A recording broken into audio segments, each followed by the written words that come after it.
Antonio Collado y sacerdotes y presidente de la Junta de Hermandad de Santiago, gracias por vuestra invitación, hermanos y hermanas. Hoy quisiera invitarles no solo a que admiren la iconografía cristiana que alberga esta localidad de Quintanar de la Orden.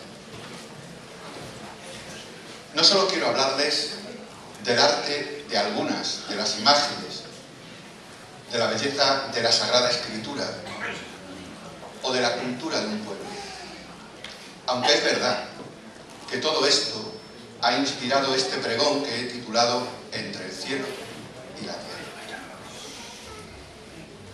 Decía que no quisiera invitarles solo a esto, lo cual ya sería bastante,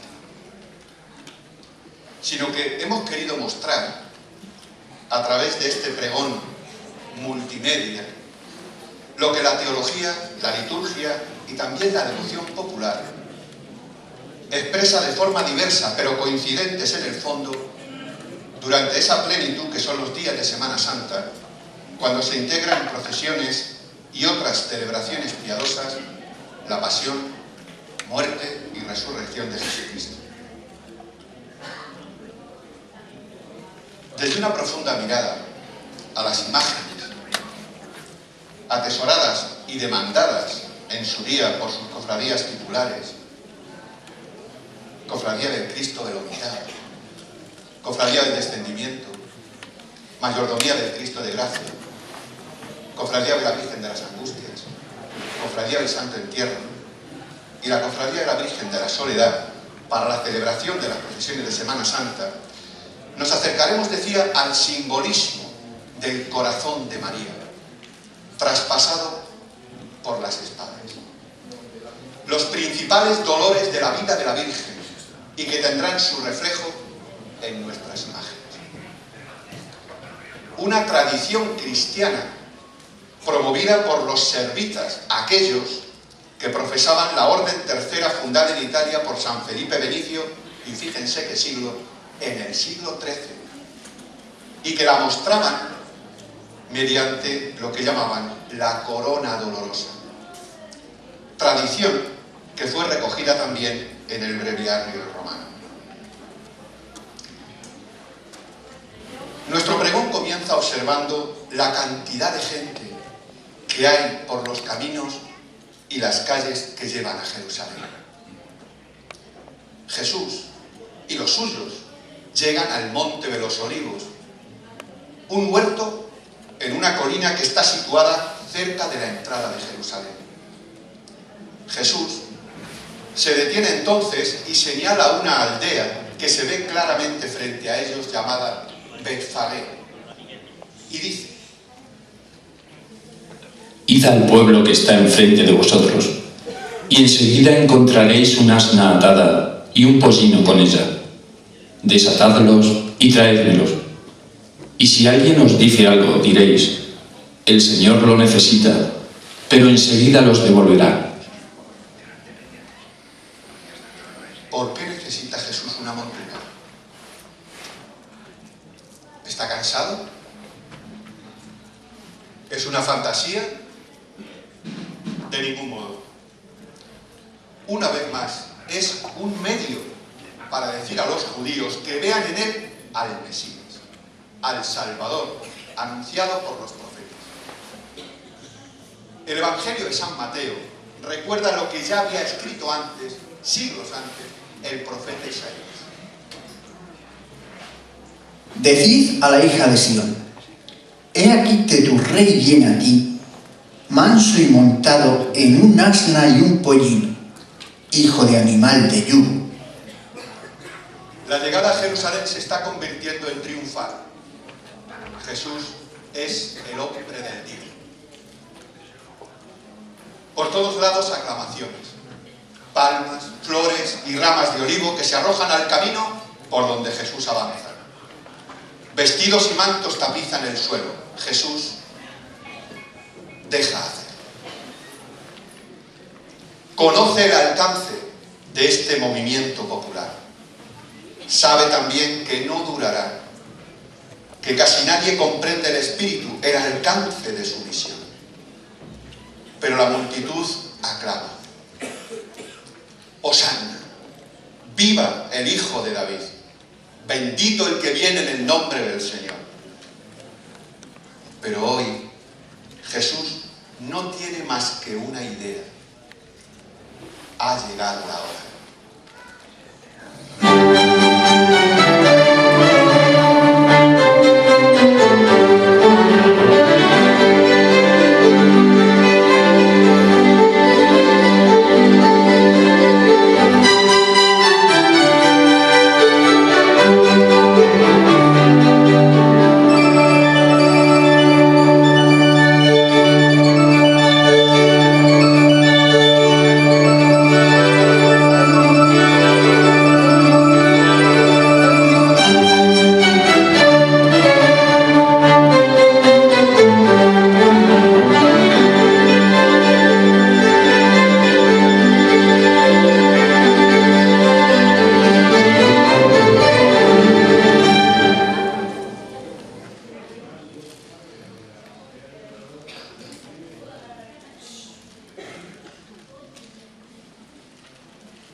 La primera espada nos habla de los momentos previos a la crucifixión. El único dato nos le aportan los evangelios canónicos, concretamente el de San Juan, capítulo 19, versículos del 25 al 27. Junto a la cruz de Jesús estaban su madre y la hermana de su madre, María, mujer de Cleofás, y María Magdalena. Jesús, viendo a su madre y junto a ella al discípulo a quien amaba, dice a su madre: «Mujer, ahí tienes a tu hijo». Luego dice al discípulo: «Ahí tienes a tu madre». Y desde aquella hora el discípulo la acogió en su casa. María asistió a la agonía y muerte de su hijo al pie de la cruz. Siguiendo literalmente el relato evangélico que acabamos de escuchar, la Virgen permaneció, o sea, Stabat Mater, firme al pie de la cruz, sobreponiéndose a su dolor.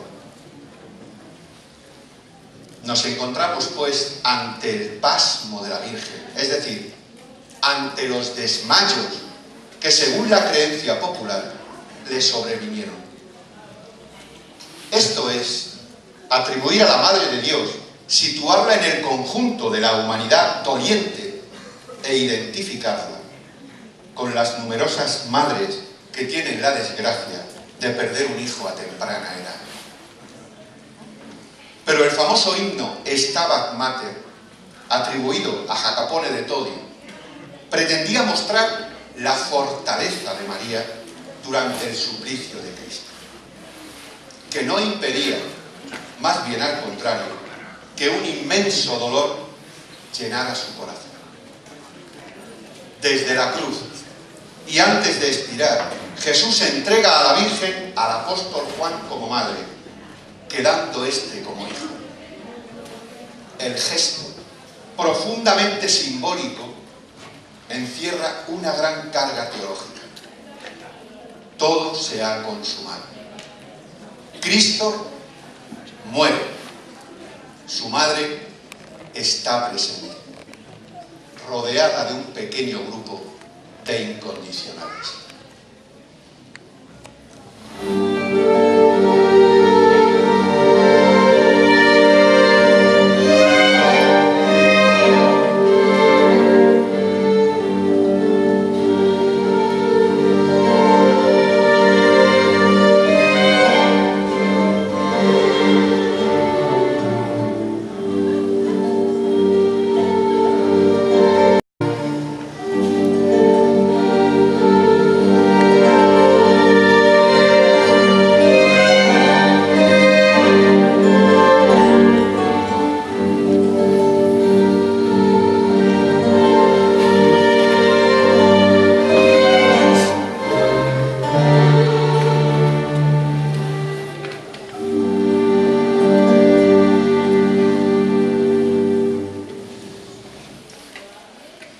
según narran los evangelios, tras la certificación de la muerte de Jesús, José de Arimatea pidió su cuerpo a Pilatos para enterrarlo. Habiéndoselo concedido, se dirigió junto a Nicodemo al Calvario para proceder a su descendimiento de la cruz. ¿Cómo no admirar, por su espectacularidad, nuestro paso procesional del barroco hispano? He ahí a los santos varones cómo proceden a desenclavar el cadáver de Cristo con la más exquisita delicadeza por respeto al cuerpo santo. He ahí la presencia de su madre, en la que se iban reproduciendo místicamente los dolores que el cadáver no podía ya experimentar. Lancemos una hipótesis. Al ir desenclavando la imagen del Señor, cuando le quitaran la corona de espinas y los clavos al cadáver de Cristo, ¿no se los entregarían a su madre? ¿No los adoraría y los guardaría ella junto con el sudario como una preciosa reliquia?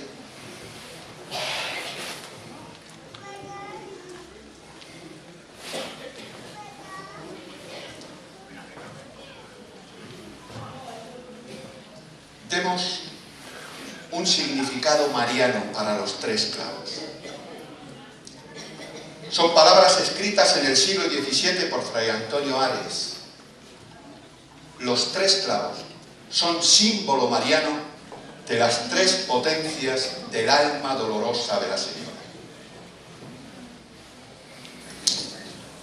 Significando el de los pies, la memoria tan fija y enclavada en todo lo sobredicho, los misterios de la pasión, que no la dejaba divertir a otra cosa ni por un solo instante. El de la mano siniestra significa su cautivo entendimiento de las cosas de la fe, que en medio de tantas angustias consideraba los grandes bienes que había de proceder de tal martirio, con perfecta esperanza de la resurrección del mismo que había dejado encerrado en el sepulcro. El clavo de la mano derecha significaba aquella voluntad suya tan conforme con la divina. Cristo del descendimiento. Unas escaleras para descender el cuerpo. Un sudario para amortajarlo, un sepulcro donde depositarlo.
La Virgen se queda sola,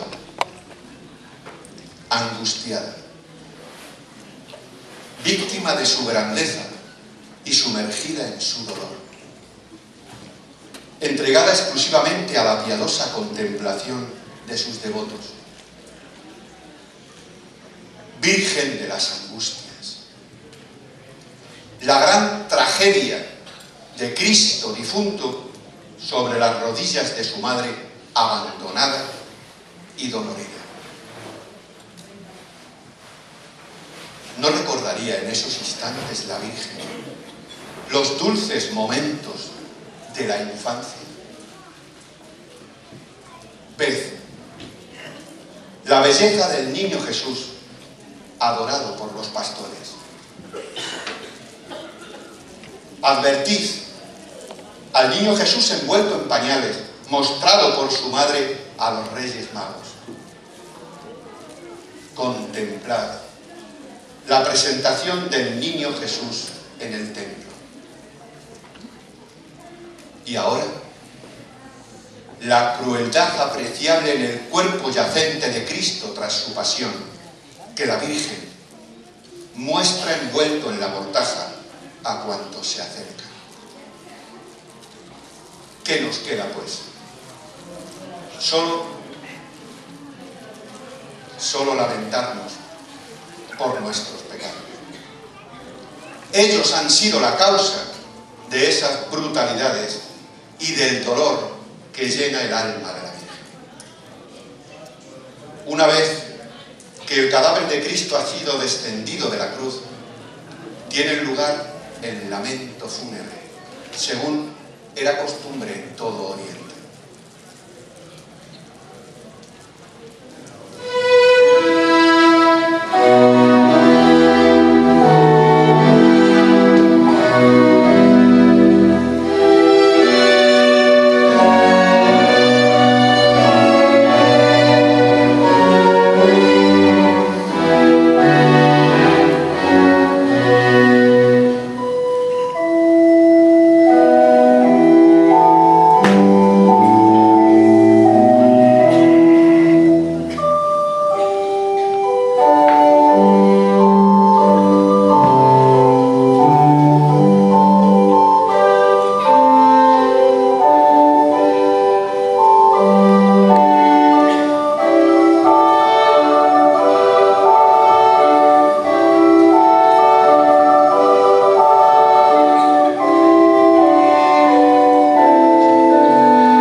Verdaderamente, qué conmoción.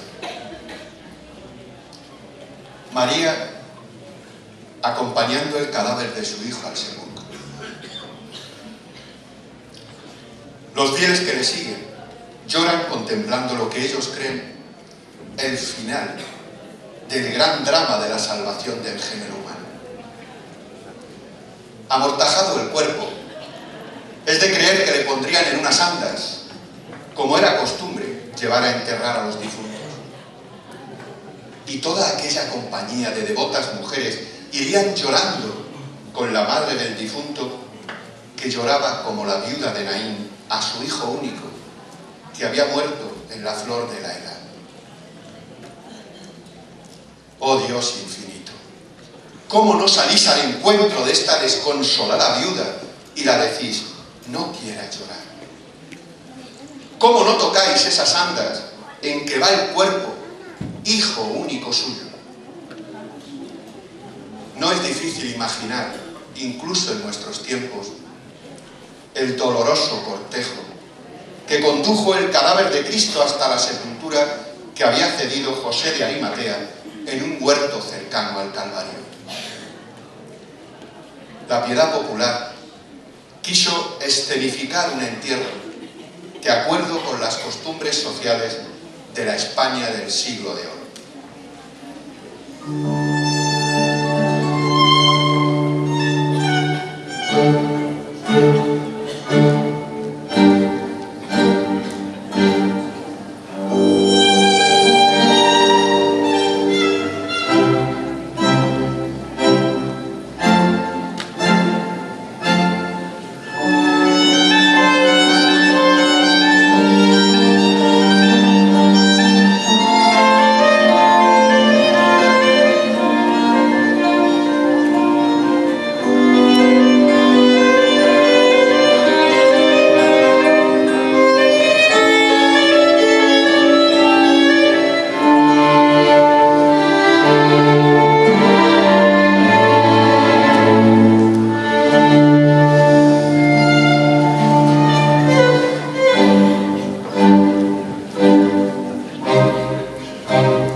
y a su posterior entierro en el sepulcro, María permanece en soledad, contemplando interiormente los acontecimientos mientras aguarda la resurrección. La piedad popular se inclinó de forma natural a meditar el misterio de la soledad de María, casi exclusivamente considerado desde su dimensión más puramente sentimental. Una vez sellado el sepulcro, la Virgen y sus acompañantes han de abandonar el lugar por lo avanzado del día, a la caída del sol de la víspera de la gran Pascua de los judíos. He aquí la iconografía más consolidada y habitual: la Virgen sola, con manto negro, con indumentaria de viuda, llorando y con el corazón traspasado por las espadas. Hay que contemplarla en silencio. Y ese silencio inmenso, profundo, cuando ocurre una tragedia, es la soledad de la madre. Imagen de la soledad. Jamás nadie expresó mejor el dolor silencioso de la Virgen, que revive en su espíritu los sufrimientos de su Hijo.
La soledad de la Virgen concluyó en el mismo momento en que Cristo resucitó.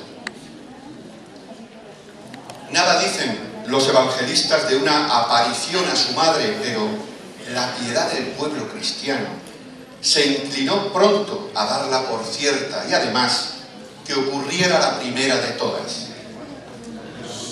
La misma Santa Teresa de Jesús, como fiel reflejo al sentir de su tiempo, escribió lo siguiente: estando en oración un domingo de Pascua, gozosa por el triunfo de Cristo, sin embargo, se me iba el pensamiento a la soledad de la Virgen. Cristo mismo fue el que me dijo que, en resucitando, había visto a Nuestra Señora porque estaba ya con gran necesidad, que la pena la tenía ya tan absorta y traspasada, que aún no tornaba luego en sí para gozar de aquel gozo y que había estado mucho con ella, porque había sido menester hasta consolarla. Hermanos, este es el mejor mensaje que les podía dejar. La muerte de Jesús fue una verdadera muerte, pues puso fin a su existencia humana terrena. Por eso, la resurrección es un hecho que supera a todo poder humano. Los discípulos, hombres y mujeres, testifican la resurrección de Jesucristo porque son testigos de que el sepulcro estaba vacío y sobre todo porque se les aparece, les adoctrina y come con ellos.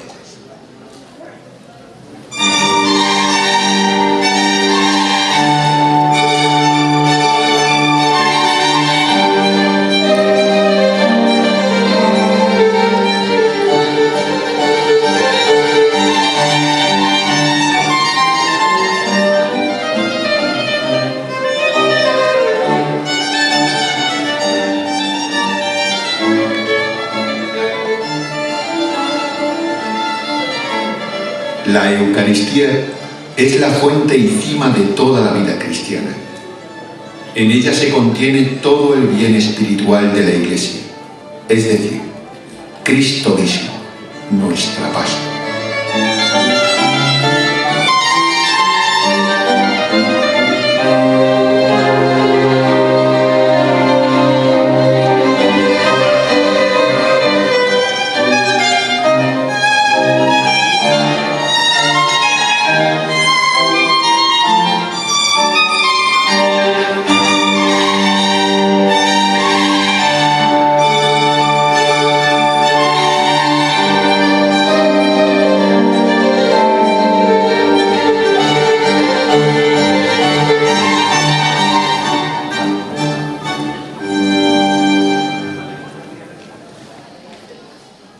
Bien, prometimos ser breves y lo hemos sido.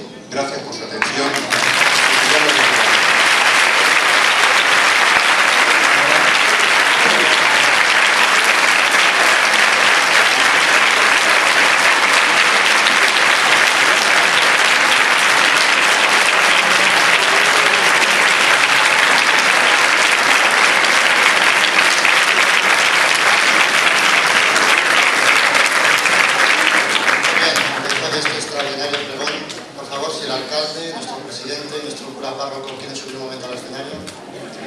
Vamos a hacer entrega de una placa y un obsequio a nuestro pregonero de este año 2008, el cual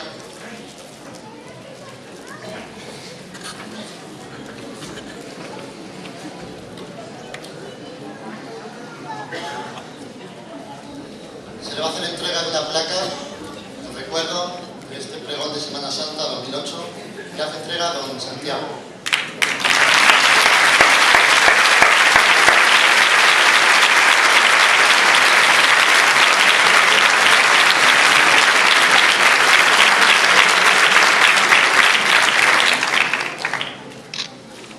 También el alcalde le va a hacer entrega de un obsequio de esta Semana Santa, también con el cartel que vamos a ver en todos los sitios de nuestra portada.